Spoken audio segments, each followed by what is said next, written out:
Ça ressemble aux Beatles et ça sonne presque comme les Beatles. Mais la chanson est 2 fois plus vieille que ces acteurs qui interprètent les 4 idoles dans ce nouveau spectacle londonien. Sans cesse réinventés, réincarnés, remasterisés, les Beatles ne se laissent pas oublier. Leurs albums se sont vendus à 63 millions d'exemplaires depuis 1991. Comme eux, 50 ans après leur apogée, les Rolling Stones, Led Zeppelin et autres Bob Dylan monopolisent toujours la scène. Mais oui, on rock toujours et tout va bien. 50 ans plus tard, ça a l'air long comme ça, mais c'est passé tellement vite. En 1963, Mick Jagger donnait encore 1 ou 2 ans d'existence aux Stones. Aujourd'hui, les musiciens bientôt septuagénaires vont sortir un nouvel album avec 2 nouveaux titres, un documentaire et peut-être une nouvelle tournée. Leur musique est super et ils ont beaucoup de personnalité, il n'y a personne comme eux. Ils étaient déchaînés dans le temps, ils le sont toujours, ils savent comment enflammer les foules. On espère qu'ils vont refaire une tournée. Il va avoir 69 ans la semaine prochaine et regardez-le, regardez tous les jeunes qui sont venus le voir. Les papilles rockers ne cèdent pas de terrain.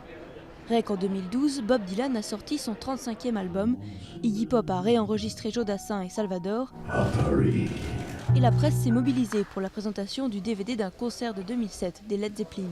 C'est lié à cette génération qui s'est formée dans le culte de la jeunesse et qui refuse d'admettre qu'elle n'a pas reçu la jeunesse éternelle en don à sa naissance. Donc les baby-boomers continuent d'aduler les idoles de leur jeunesse et croient eux-mêmes être toujours jeunes et que leurs idoles sont toujours jeunes.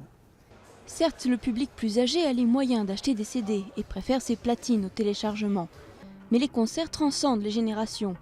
Même les jeunes sont prêts à payer jusqu'à des centaines d'euros pour voir Elton John, Leonard Cohen ou le guitariste de Queen avec le remplaçant de Freddie Mercury.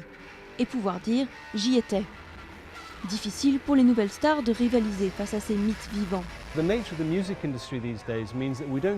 nature de l'industrie de la musique aujourd'hui est telle que nous n'avons plus de nouveaux grands artistes qui restent sur la durée, à part 1 ou 2 comme Adele ou Lady Gaga.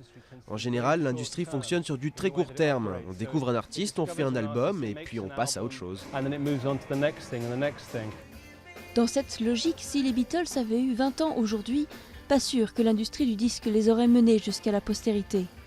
Les nouveaux talents vont donc devoir trouver une nouvelle façon d'émerger pour ne pas rester noyés dans la masse des phénomènes éphémères du web.